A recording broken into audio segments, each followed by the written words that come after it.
When I turned 13, my uncle took me in for a while. He lived alone in a quiet neighborhood where the houses all looked the same. My uncle often had to work late, leaving me alone in the house. It was both exciting and eerie being by myself in his house, especially at night. One evening, while watching a horror movie, I heard a series of loud knocks on the door.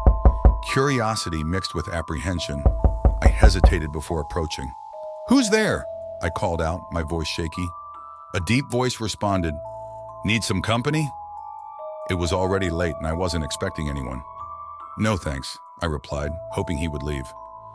But the knocks persisted, growing louder and more insistent. My heart raced as I pressed my ear against the door, trying to discern any movement outside. "Go away!" I yelled, my fear mounting. The man outside reacted with anger, cursing before finally retreating. Alone in the dimly lit hallway, I felt vulnerable. My uncle was meticulous about security, but the thought of someone lurking outside sent chills down my spine. The silence that followed was suffocating, the house feeling more like a fortress than a refuge. Minutes passed, but the unease lingered. Suddenly, the doorbell rang incessantly, each ring like a hammer on my nerves. Paralyzed with fear, I cowered behind the couch, my heart pounding in my chest. The man's persistence was terrifying, his intentions unclear. Eventually, the ringing stopped, but the tension remained thick in the air. I dared not move, fearing the slightest sound might invite danger. It was a nightmarish ordeal, one I couldn't bring myself to share with my uncle or anyone else. As days turned into weeks, I tried to convince myself it was just a bad dream, a figment of my imagination.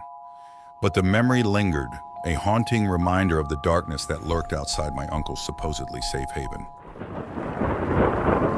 It was a chilling night, just like any other, when the events unfolded.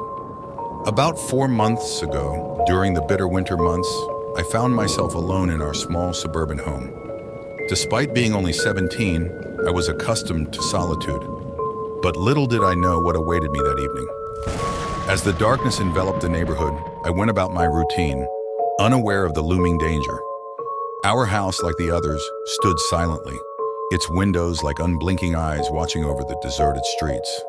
With the tiles awaiting my attention, I ventured to mop them, oblivious to the lurking threat outside. Suddenly, a sound shattered the eerie silence. The doorbell.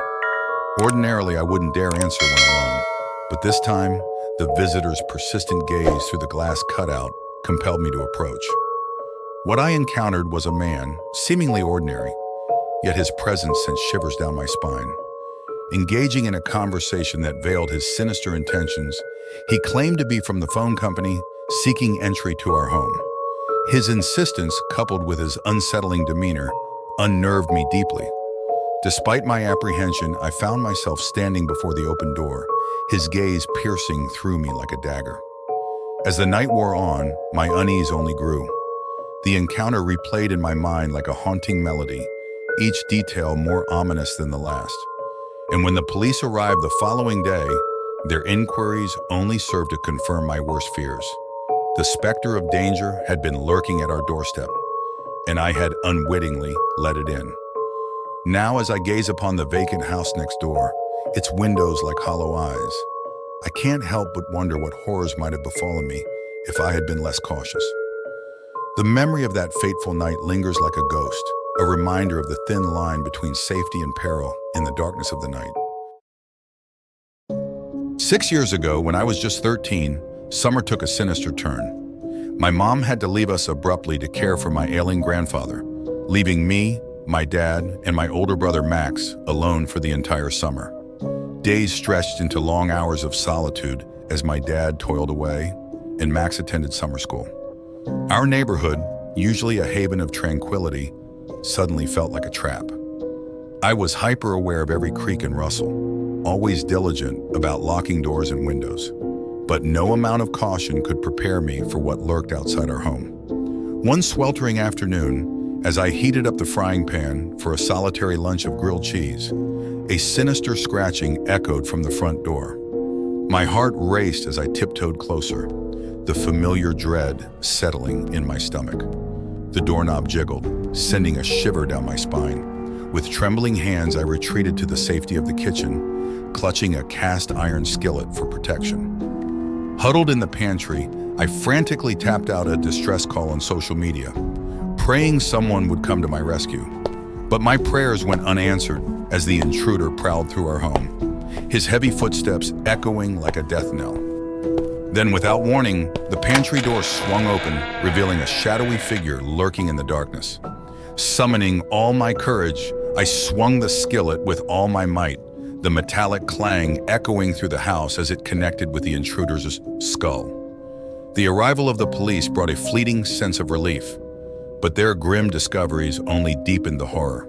The man, lurking in the shadows of our quiet neighborhood, harbored sinister intentions.